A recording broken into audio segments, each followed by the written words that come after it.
En un pequeño pueblo de la Sierra de Madrid, entre calles empedradas y fachadas de casas bajas, vivía Carmen con su marido, Víctor.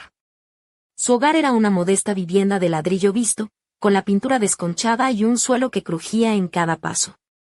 Tenían una estufa que parecía más un relicario que un electrodoméstico, siempre a punto de romperse, pero era su refugio. Vivían con lo justo, ella vendía empanadas caseras en el mercado local, y él trabajaba cargando cajas en un almacén cercano. La rutina era sencilla y predecible, pero les daba cierta tranquilidad. Una mañana, frente a su casa, comenzaron a levantar una enorme construcción que nadie esperaba en aquel rincón tan tranquilo. Era una villa de 2 plantas con un balcón adornado con rejas de hierro forjado, una verja alta que parecía un muro y hasta una fuente diminuta en el jardín. Carmen y Víctor apenas podían creerlo. En aquel barrio donde lo más sofisticado era un toldo mal puesto, brotaba un palacio de ensueño. Pasaron los meses, y la casa quedó terminada, pero nadie se mudó. Solo una vez vieron entrar a un hombre mayor y alto, con un abrigo largo y una carpeta de cuero bajo el brazo. Víctor dijo que había escuchado que era un exmilitar venido de Sevilla, reservado y silencioso, siempre caminando despacio, como si el mundo le pesara en los hombros. Nadie lo visitaba, y de la casa no salía ni un solo sonido, solo un silencio que parecía absorber el aire. Carmen sentía una mezcla extraña de envidia y lástima. Mientras ellos apuraban las monedas para llegar a fin de mes, con la televisión vieja parpadeando en la sala, aquel hombre vivía solo en un caserón que parecía un museo.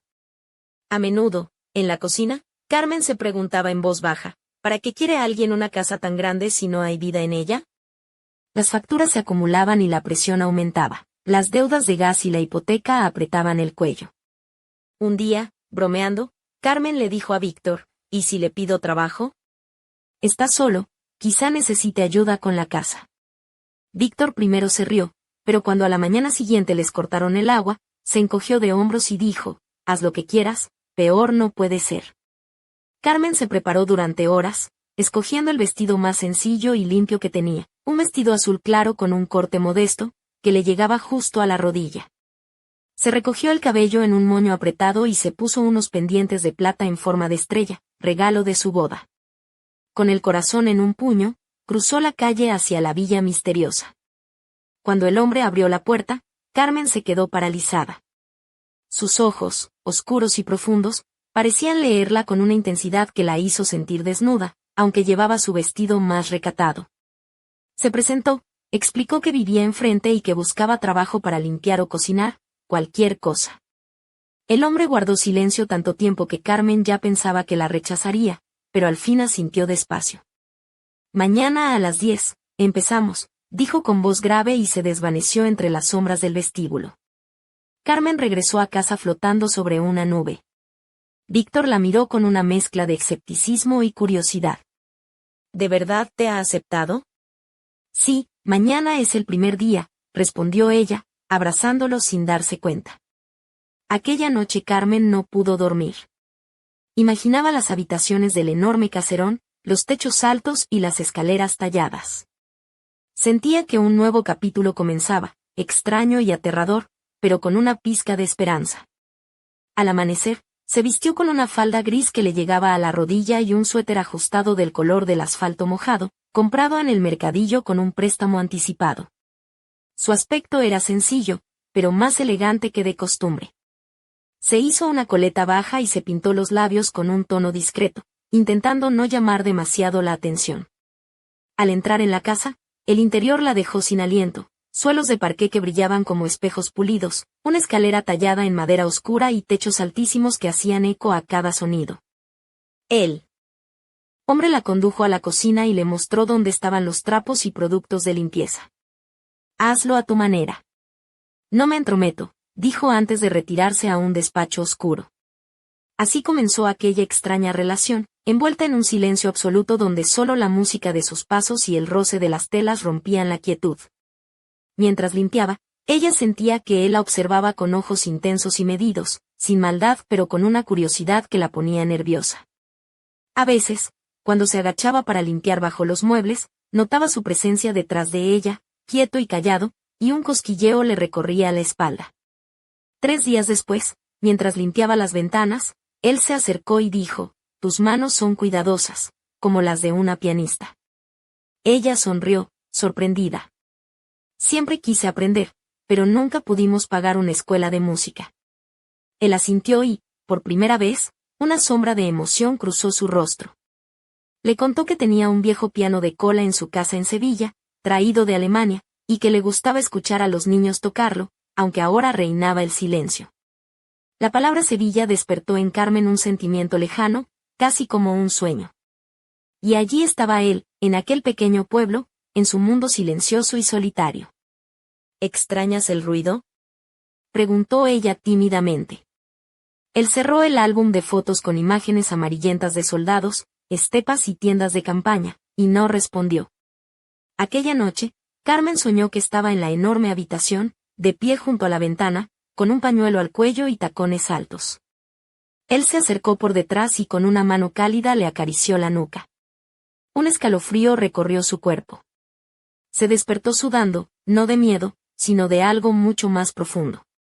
Al día siguiente, en el mercado, Carmen se compró un vestido azul ajustado, con cuello alto y una abertura sugerente en la pierna. Pasó largo rato buscando uno que no fuera vulgar, pero que realzara sus curvas con sutileza.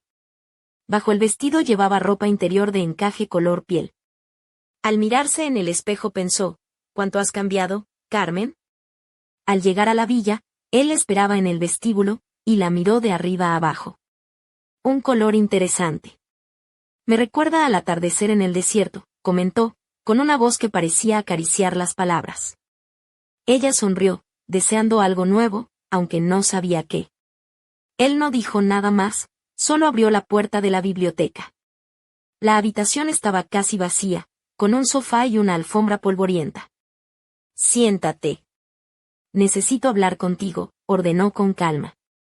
El corazón de Carmen dio un vuelco. Se sentó al borde del sofá, él permaneció a cierta distancia, mirando por la ventana. Sé por qué estás aquí, dijo finalmente. Por dinero. Todo gira en torno a eso. Ella quiso responder, pero él levantó la mano. No te juzgo. Soy viejo, pero no tonto. Ni santo. Pausa. Su mirada se suavizó. Eres una mujer hermosa e inteligente. Me gusta cómo te mueves, cómo sostienes la mirada. Hace mucho que no sentía a alguien vivo a mi lado. Carmen sintió una mezcla de miedo y extraña satisfacción. No te pido nada, pero si algún día quieres algo más, no me negaré, murmuró y se levantó, dejando a Carmen con el corazón latiendo con fuerza y las piernas temblorosas. Aquella noche mintió a Víctor, diciendo que había llegado tarde por hacer una limpieza a fondo. Él pareció creerla o al menos fingió hacerlo. Al día siguiente volvió al caserón con medias negras de rejilla fina y una falda lápiz gris. Él no dijo nada, solo la observó mientras se inclinaba a barrer, y Carmen sintió que contenía la respiración, lo que la excitó más de lo que esperaba. Era como un juego, con reglas que solo ella conocía. En sus ojos ya no había reserva, solo un desafío. Carmen estaba dejando de ser la mujer sencilla del pueblo para convertirse en alguien distinto, y le encantaba. Cada día se alejaba un poco más de la realidad que había dejado atrás, y su reflejo en los espejos de la villa se transformaba en una mujer que rozaba el misterio y la tentación. Pero una tarde, al llegar, la puerta se abrió y en el umbral apareció una mujer alta, con un abrigo de pieles y una sonrisa burlona. ¿Y tú quién eres?, preguntó con voz cortante. Soy Carmen, trabajaba aquí, respondió ella, sorprendida. La mujer rió con desdén. Este es mi hogar ahora. Y tú ya no trabajas aquí. Carmen sintió que el suelo temblaba bajo sus pies. ¿Y él?, preguntó con voz débil. Salvador, mi hermano, dijo la mujer, un vago. Lo mandé de vuelta a Cádiz. Todo estaba en ruinas, como él. ¿De verdad creías que era el dueño? La verdad se desplomó sobre Carmen como un castillo de naipes. Él no era quien decía ser. Solo un embaucador con manos fuertes y palabras dulces.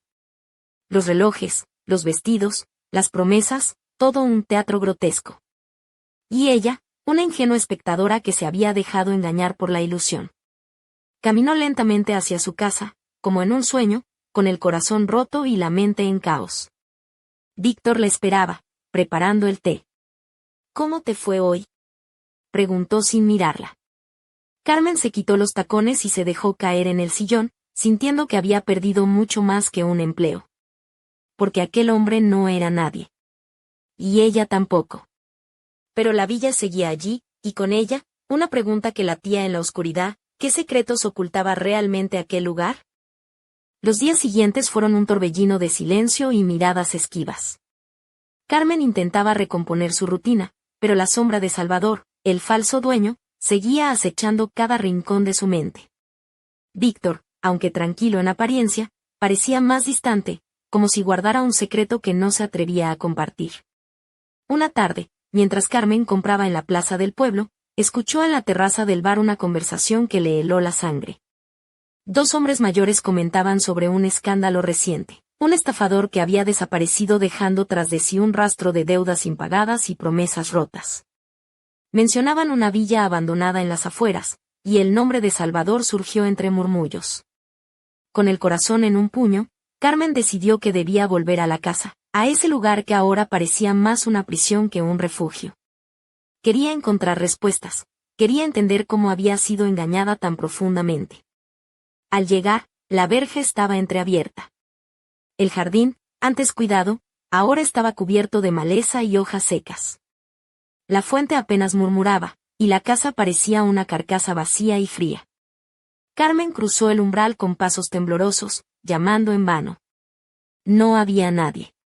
Solo el eco de su propia voz y el crujir de sus tacones sobre el parqué polvoriento. En el despacho encontró una caja metálica, oculta bajo una tabla suelta del suelo.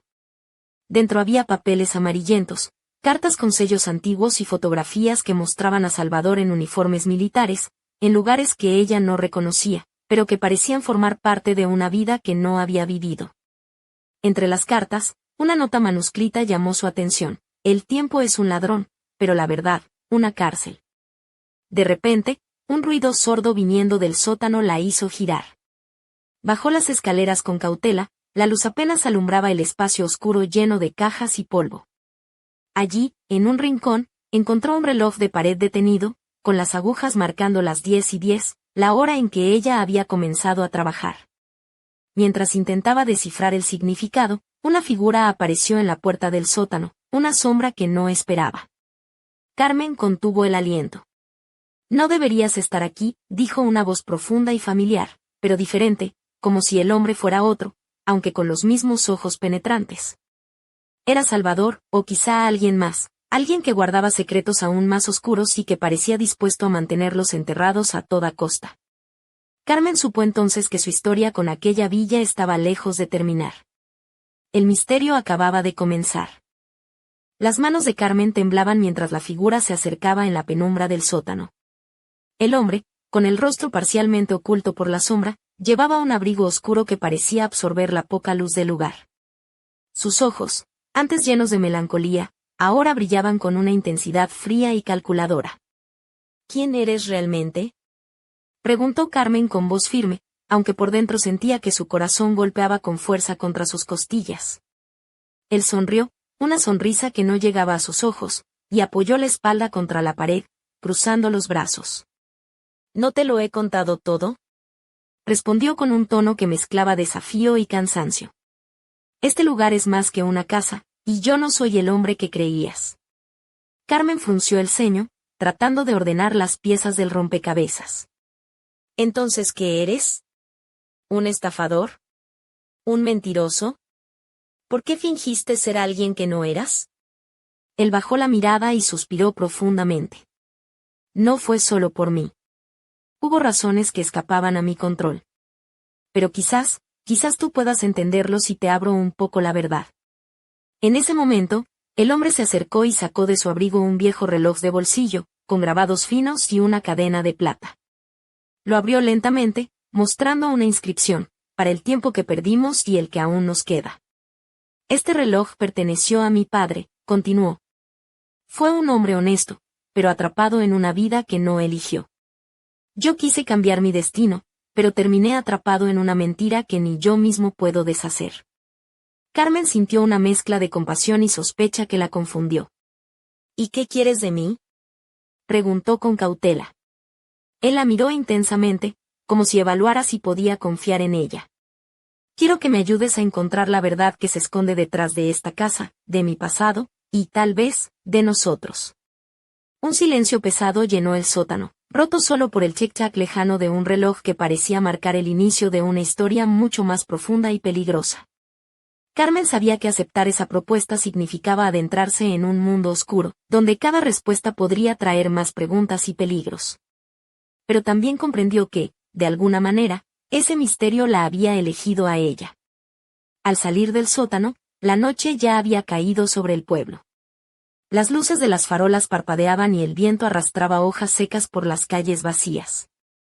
Mientras caminaba hacia su casa, con el reloj de bolsillo apretado en la mano, una pregunta resonaba en su mente. ¿Estaba preparada para descubrir lo que realmente se escondía tras las sombras de aquella villa? Y, lo más inquietante, ¿qué secretos guardaba Salvador que podrían cambiarlo todo? Pasaron las semanas y Carmen se sumergió en aquella nueva realidad con una mezcla de miedo y determinación. Cada día, después de su trabajo en el mercado, regresaba a la villa para acompañar a Salvador en su búsqueda de respuestas. Juntos revisaban viejos documentos, fotografías descoloridas y cartas olvidadas, como detectives de un pasado que parecía empeñado en mantenerse oculto. Salvador, con su abrigo siempre impecable y el reloj de bolsillo colgando del chaleco, empezó a mostrar otra faceta, un hombre vulnerable, marcado por heridas invisibles y secretos que apenas lograba compartir. Carmen, con su vestido sencillo pero bien cuidado, y el pañuelo burdeos que ya se había convertido en su amuleto, se sentía atrapada en una historia que iba más allá de lo que había imaginado. Una tarde, mientras revisaban un álbum con fotos de un pequeño pueblo andaluz, Salvador contó que había crecido en un lugar donde todos conocían los secretos de los demás, pero nadie se atrevía a hablar en voz alta. Mi familia estaba atrapada en una red de mentiras, y yo quise escapar, confesó con un suspiro. Carmen lo miró, notando cómo la luz del atardecer acariciaba sus facciones angulosas y cómo su mirada se perdía en recuerdos dolorosos. Ella, que siempre había vivido en la sencillez y la rutina, se sentía ahora parte de un drama mucho mayor, casi como un personaje de aquellos libros antiguos que él guardaba en la biblioteca vacía. Pero no todo era tristeza ni nostalgia. A veces, cuando la villa se quedaba en silencio y solo sonaba el susurro del viento, entre ellos surgían miradas cargadas de una tensión apenas contenida. Carmen, con sus tacones resonando suavemente sobre el parqué, y Salvador, apoyado en el marco de una puerta, parecían bailar una coreografía silenciosa donde cada gesto tenía un significado oculto.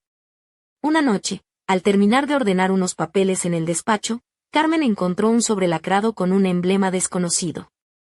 Al abrirlo, descubrió una carta escrita con una caligrafía delicada pero urgente. Las palabras hablaban de traiciones, de un pacto secreto y de una promesa que debía cumplirse para salvar algo muy preciado. Antes de que pudiera mostrarle la carta a Salvador, escuchó pasos acercándose y guardó el papel rápidamente. Él apareció en la puerta, con una sonrisa que no alcanzaba sus ojos. ¿Has encontrado algo interesante?, preguntó, con una voz que escondía más de lo que decía. Carmen dudó, pero decidió confiar.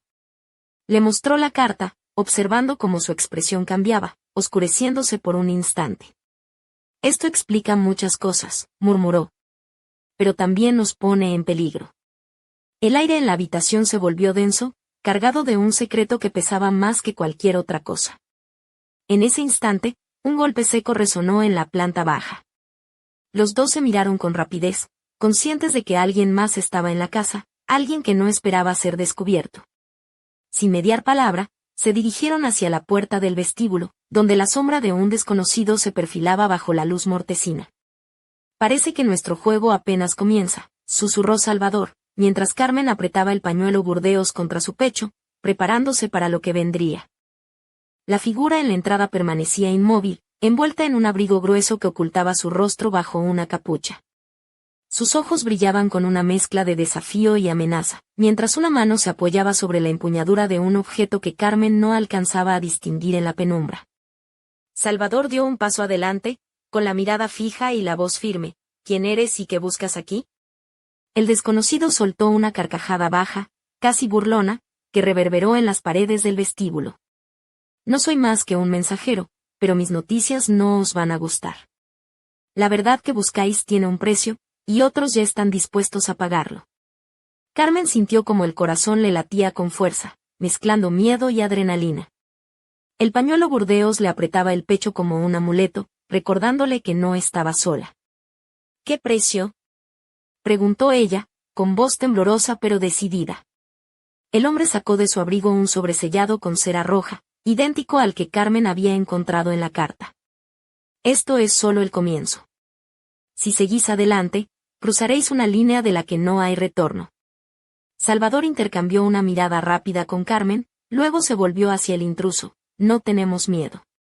El desconocido esbozó una sonrisa siniestra y desapareció tan rápido como había llegado, dejando tras de sí un silencio espeso y una sensación de amenaza inminente. Carmen y Salvador se quedaron en el vestíbulo, conscientes de que la villa ya no era solo un refugio o una prisión, sino el epicentro de un misterio que lo superaba. Mientras las sombras de la noche se alargaban, Carmen sintió que su vida había cambiado para siempre, y que detrás de aquella puerta antigua, entre relojes detenidos y secretos enterrados, se escondía una historia que todavía no estaba lista para ser contada. Y en la oscuridad, un reloj comenzó a sonar, marcando la cuenta atrás de un destino que ninguno de los dos podría evitar.